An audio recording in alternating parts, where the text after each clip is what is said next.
Entonces ahí hay una relación directa entre la sangre y el sistema inmunológico. Sí.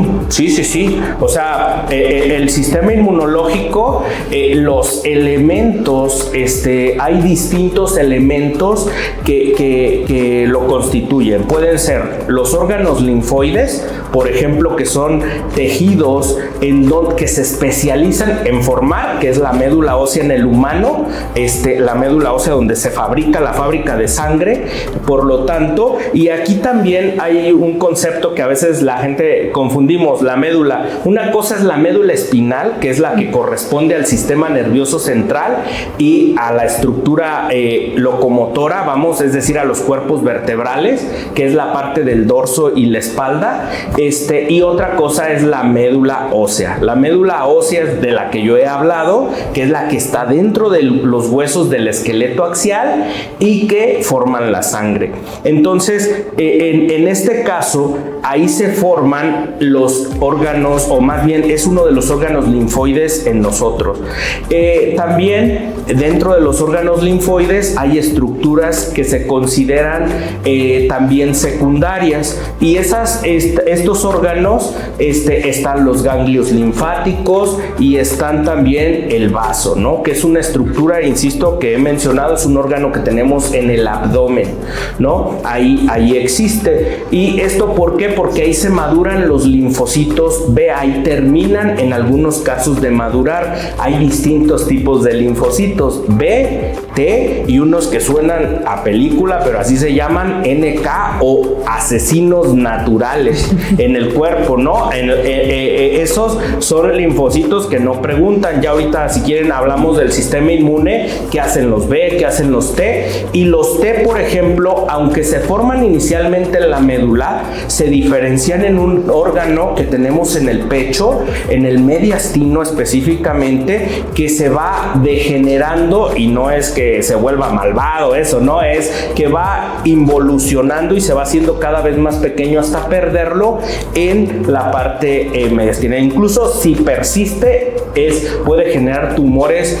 En el caso, si se enferma el estroma de ese tejido, da un timoma, que ese lo ve oncología. Pero, por ejemplo, si se enferman los linfocitos T, los vemos los hematólogos, generalmente dan linfomas, que son otro tipo de enfermedades de la sangre. Entonces, los linfocitos existen distintos tipos y son un componente del sistema inmune celular. Ahora, existe otro componente que es el sistema inmune, por ejemplo, humoral, y ese depende de anticuerpos. Los anticuerpos son como pequeños soldaditos, les digo yo, son proteínas especializadas en identificar agentes externos del cuerpo, van dirigidos para eso. ¿Y cómo funciona a grandes rasgos el sistema inmune? Bueno, pues es importantísimo, porque esos elementos extraños que pueden ser, por ejemplo, una bacteria, un virus, una célula que nos llega de externa por una transfusión, por ejemplo. Bueno, el linfocito, hay unas células especializadas del sistema inmune que se llaman células presentadoras de antígeno. Esas se encargan de reconocer lo que es externo de lo que es propio del cuerpo. Desarman, les digo yo, esos son como llevar un coche a un deshuesadero, lo desarman y dicen esto sirve, esto no, esto sí, esto no, y luego comparan qué proteínas se parecen a nuestro cuerpo y qué proteínas son diferentes.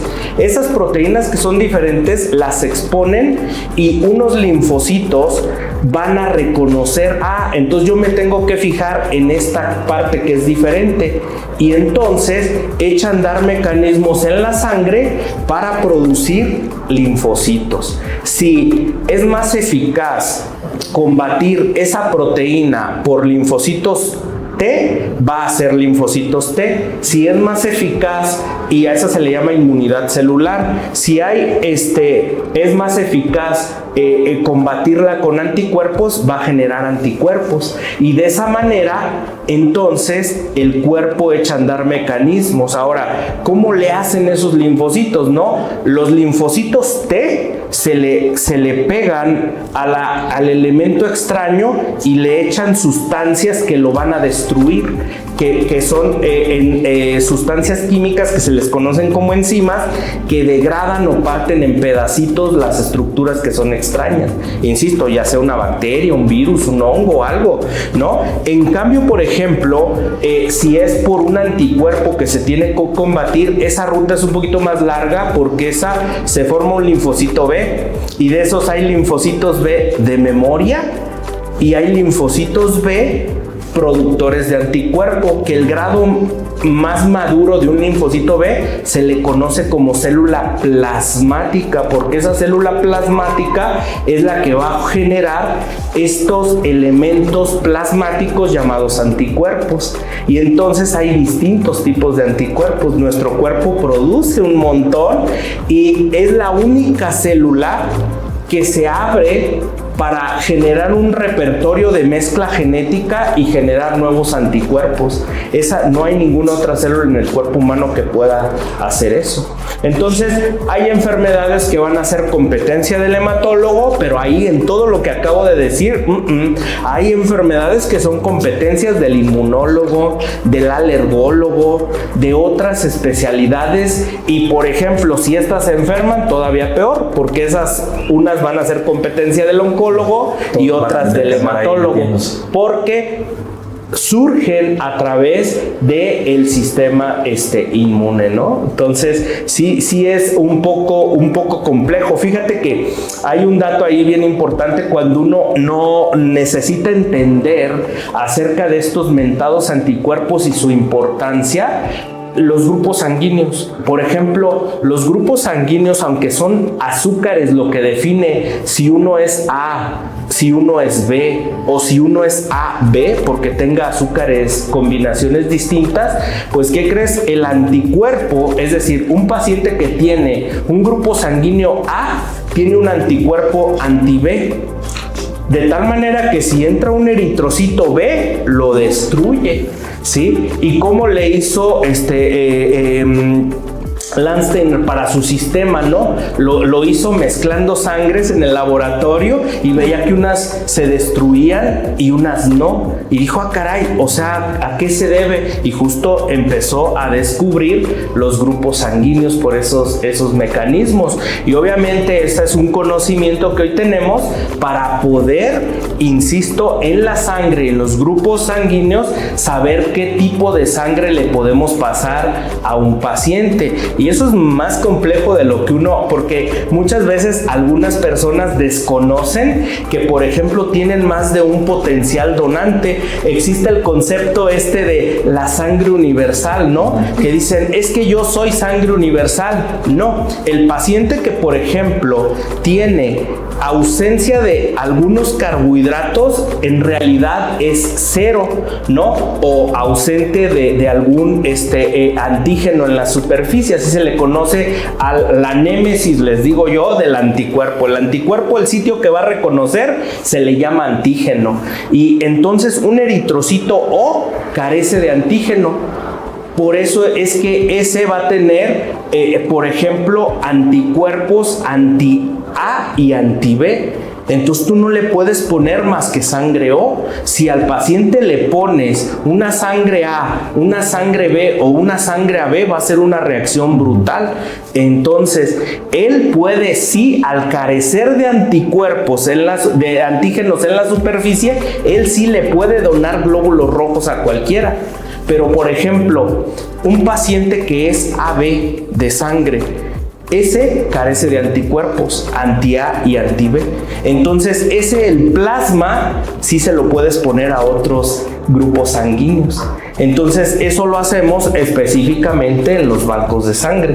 Obvio, se tienen que hacer pruebas de compatibilidad, porque aquí solo estoy hablando del grupo sanguíneo A, el grupo sanguíneo B, el grupo sanguíneo AB y el O, ¿no? Que en realidad, insisto, es cero. Pero hay otros sistemas, el RH, algunos otros, Diego, varios otros sistemas. Entonces, hoy día en el laboratorio podemos rastrear todos esos en el área de inmunohematología, que es un área especializada en los bancos de sangre para poder encontrar un donante de un paciente, ¿no? que necesite. Entonces, por eso es que es importantísimo conocer el grupo sanguíneo. Algo que yo les puedo recomendar es que todo mundo se haga un grupo sanguíneo, es muy sencillo, y lo tengan claro y lo carguen, porque siempre se los vamos a preguntar. ¿Por qué es importante? Si se fijan, les digo yo, no me crean, vean las películas de guerra y los soldados cargan, los policías A positivo, B positivo, porque cuando tienen una herida, algo donde pierden mucho volumen, hay que reponerle de la sangre del tipo que está requiriendo, ¿sí? Porque insisto, puede ser que tú le pongas sangre y sea de un tipo distinto y le termines generando un problema mayor que lo que le ibas a ayudar con algún componente sanguíneo. Más allá de la ciencia, un podcast de Health Pharma Professional Research.